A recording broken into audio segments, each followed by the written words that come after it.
بسم اللہ الرحمن الرحیم۔ میرے پیارے کسان بھائی اور بہنوں،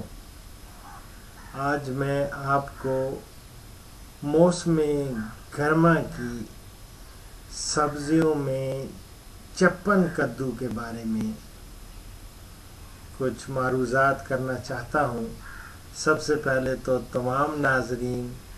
اور سامعین کی خدمت میں ڈاکٹر اشرف صاحبزادہ کا سلام پہنچے، اور یہ ایک ایسا گرمیوں کا خاص طور پہ تحفہ اور گرمیوں کی ایسی سبزی جو سب سے پہلے یہ اس کا پھل اترنا شروع ہوتا ہے، یہ اس کو کہتے ہیں چپن کدو۔ چپن کدو کے لیے آپ جب اس کو بازار میں لینے جائیں تو چونکہ یہ پہلے آ جاتا ہے موسم کے شروع میں، تو اس لیے جب تک بازار میں گھیا کدو کا پھل وہ نہیں آتا اس وقت تاکہ یہ اچھے داموں بکتا رہتا ہے۔ تو چپن کدو کو معتدل آب و ہوا میں یعنی یہ زیادہ کامیابی سے کاشت کیا جا سکتا ہے، اور اس کے لیے بیج کم درجہ حرارت پر بھی اگ جاتا ہے، لہذا اس کی جو اگیتی فصل ہے، اگیتی کاشت ہے، وہ نومبر میں کی جاتی ہے۔ وہ سرکنڈا جو ہے وہ اس کے چھپر لگا کے، کیونکہ کورے سے اس کو بچایا جاتا ہے، اس وقت نومبر دسمبر جنوری میں خاص طور پہ کورا اس کو اس کی بیلوں کو، اس کے پتوں کو وہ جلا دیتا ہے، فراسٹ سے اس کا خاصا نقصان ہوتا ہے۔ تو موسم البتہ اس کا صحیح جو بوائی کا موسم ہے وہ ہے جنوری فروری میں، یہ یعنی کہ آخر جنوری سے وسط فروری اس کا بہترین پنجاب میں خاص طور پہ یہ اس کی بوائی کا وقت ہے، اور پہاڑی علاقوں میں البتہ چونکہ اب اپریل آج 9 اپریل ہے، تو یہ مارچ اپریل دونوں مہینے یہ اس کی بوائی کا موسم ہے، بہترین کاشت کا موسم ہے پہاڑی علاقوں میں، اور جب اس کے یہ بر وقت آپ لگا لیں گے تو آپ اس کا مئی سے لے کے ستمبر تک اس کا پھل مارکیٹ میں اویلیبل ہوتا ہے۔ اس کی زمین کی تیاری بالکل تقریباً اسی طرح ہے جس طرح میں نے پہلے آپ کو ٹینڈے میں بتائی، تو اس کے لیے لیکن وہاں میں نے زرخیز ریتلی زمین کا ذکر کیا تھا، لیکن یہاں پہ اس کے لیے زرخیز میرا زمین کی میں یہ بہت اچھی پیداوار دیتا ہے، اور جس میں پانی کا نکاس اچھا ہو وہ اس کے لیے بہتر زمین ہے۔ زرخیز میرا زمین ود گڈ ڈرینیج، یعنی ڈرینیج سسٹم اور یا اس کا نکاسی آب کا یا پانی کے نکاس کا وہ ہونا، وہ اس سے بہتر نتائج ملتے ہیں۔ اور کاشت سے 1 ماہ قبل آپ اس میں اچھی گلی سڑی گوبر کی کھاد، روڑی جس کو کہتے ہیں، وہ اچھی اس کی وہ آرگینک میٹر وہ ڈال دیں، 10-12 گڈھے 15 گڈھے بھی مل جائیں، 15 ٹن یہ اس میں فی ایکڑ اچھی گلی سڑی گوبر کی کھاد ڈال کے اس کو پھر اچھی طرح بکھیر کے ہل چلا دیں تاکہ اس میں اچھی طرح مکس ہو جائے، اور اس کے بعد آپ اس کھیت کو پانی دے دیں، اور اس کی جب وتر آئے تو اس میں آپ وتر آنے پہ آپ 2-3 بار ہل چلائیں، اور سہاگا کر دیں پلانکنگ اس کی، اور اس طرح کاشت کے وقت زمین میں جب دوبارہ جب کاشت کرنا ہے تو اس وقت پھر آپ نے 2 دفعہ دوبارہ ہل چلا لیں، ایک آدھ دفعہ ہل چلائیں گے، بہترین آپ کا زمین تیار ہو جائے گی۔ اور اس وقت آپ نے اس میں سنگل سپر فاسفیٹ 3 بوری ڈال دیں، اور ہو سکے تو 1 بوری اس میں امونیم سلفیٹ، امونیم سلفیٹ یہ دونوں ملا کے یہ بکھیر دیں، یہ کھاتے ہیں، یعنی سنگل سپر فاسفیٹ 3 بوری اور 1 بوری اس میں امونیم سلفیٹ۔ تو اس طرح یہ ہے کہ وہ بکھیر کے آپ سہاگا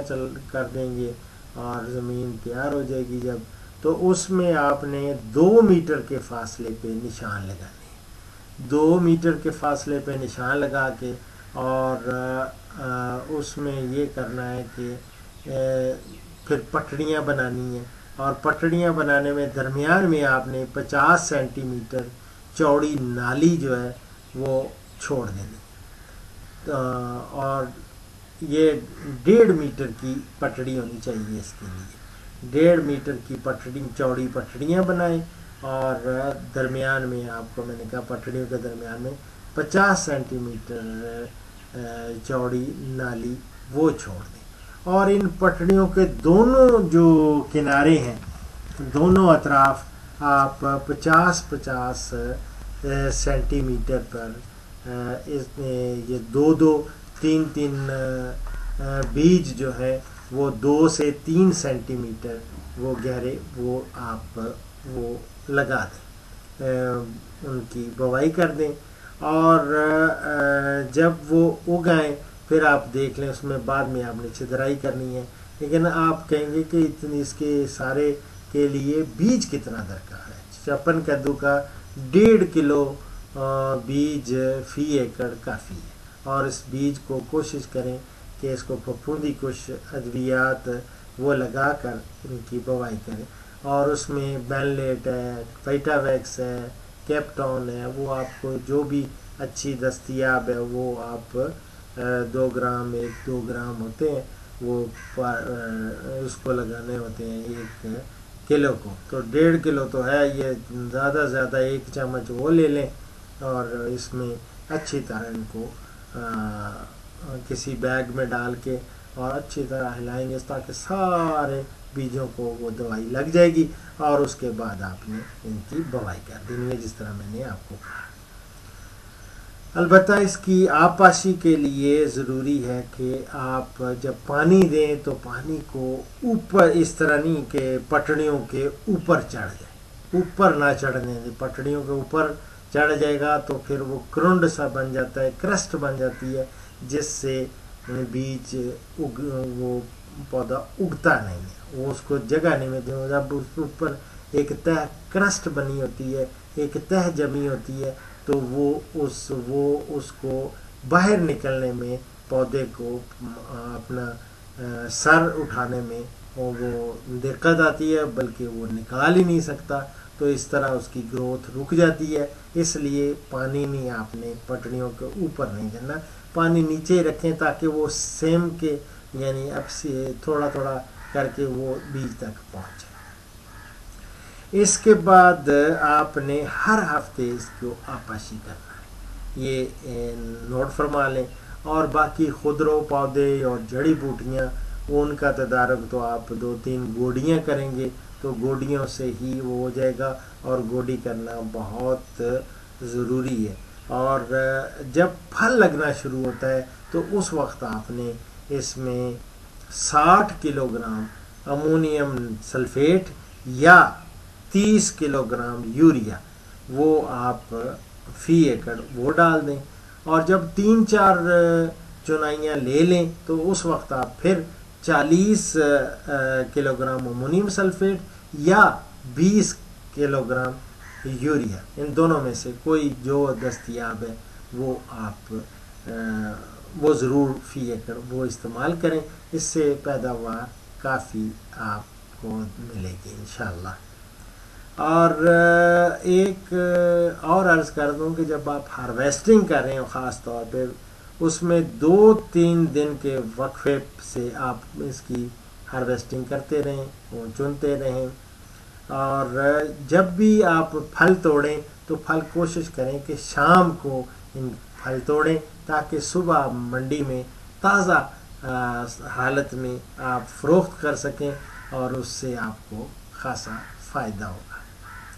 چپن کو کدو کی اب مختلف شکلیں اور شکلوں کی گول گول بھی ہوتے ہیں، لموتری بھی ہوتی ہیں، اور چپٹی اقسام بھی ہیں، اور پنجاب میں گولا اور چپٹی اقسام کافی معروف ہیں، اور چونکہ محققین اس میں جدت لا رہے ہیں، نئی نئی ورائٹیز انشاءاللہ آئیں گی، اور جب تک دنیا ہے اور اس وقت تک، اور یہ جب تک آپ یہ میرا پروگرام دیکھ رہے ہیں اور چپن کدو اگانا چاہتے ہیں، کاشت کرنا چاہتے ہیں، ان میری ریکمنڈیشنز یا معروضات پر عمل کرتے ہوئے آپ بھرپور فائدہ اٹھائیں گے اور ملک کو سبزیوں میں خوب مالا مال کر دیں گے، اور سبزیاں کھائیں، یہ کھانے کے لیے نہایت مفید چیز ہے، اور میں سمجھتا ہوں کہ ہر انسان کو روزانہ سبزی کم از کم 400 گرام تو ضرور کھانا چاہیے، اور اس سے آپ کی صحت اچھی رہے گی، آپ کا خاص طور پہ اسٹامک ٹھیک رہے گا، آپ کو کانسٹیپیشن نہیں ہوگی، اور جو کہ کانسٹیپیشن بیماریوں کی جڑ ہے، وہ جڑ کو اکھاڑ پھینکیں، اور اس سے آپ اس کو کرائیات عربی میں کہتے ہیں، یعنی کوکر بیٹس، ان کا خاص استعمال کریں، اور یہ چپن کدو یہ خوب اگائیں۔ اور اسی کے ساتھ ڈاکٹر اشرف صاحبزادہ آپ سے اجازت، لیکن اجازت سے پہلے آخری سیگمنٹ ایز یوزول وہ حدیث مبارکہ، اور حدیث مبارک میں آج چھوٹی سی حدیث لیکن بہت بڑی بات، بہت بڑی۔ حضرت ابو سعید خدری رضی اللہ تعالیٰ عنہ کہتے ہیں کہ نبی اکرم صلی اللہ علیہ وسلم نے پانی میں پھونک مارنے سے منع فرمایا، کیونکہ پھونک میں جراثیم ہوتے ہیں، انسان کے وہ جراثیم دیکھیں کتنے سال پہلے، کتنے 100 سال پہلے حضور صلی اللہ علیہ وسلم کی پیاری میٹھی باتیں رہتی دنیا تک، وہ ہمارے پیغمبر ہیں، وہ آخری پیغمبر ہیں، اور وہ ہر ایک کے لیے رحمت ہیں۔ ان کی پیاری باتوں پر عمل کریں۔ جو مسلمان اور غیر مسلم بھی جو میرا پروگرام دیکھ رہے ہیں، پلیز ٹیکنیکل باتوں کے علاوہ میری یہ آخری سیگمنٹ ضرور یہ بھی دیکھا کریں، کیونکہ حضور صلی اللہ علیہ وسلم ہمارے نبی جو ہم جن پہ ہم کہتے ہیں کہ جی وہ آخری نبی ہیں، اور رہتی دنیا تک، قیامت تک، اور اس جہان میں بھی اگلے جہان میں بھی وہ رحمت ہیں، سب کے لیے رحمت ہے۔ ان کی باتیں بڑی پیاری میٹھی باتیں ہیں، آپ ان پہ عمل کریں گے، آپ ہمیشہ فلاح پائیں گے۔ تو ڈاکٹر اشرف صاحبزادہ اس دعا کے ساتھ، اس تمنا کے ساتھ کہ انشاءاللہ اگلے پروگرام میں ملاقات ہوگی نئے موضوع کے ساتھ اور نئی حدیث مبارک کے ساتھ۔ فی امان اللہ۔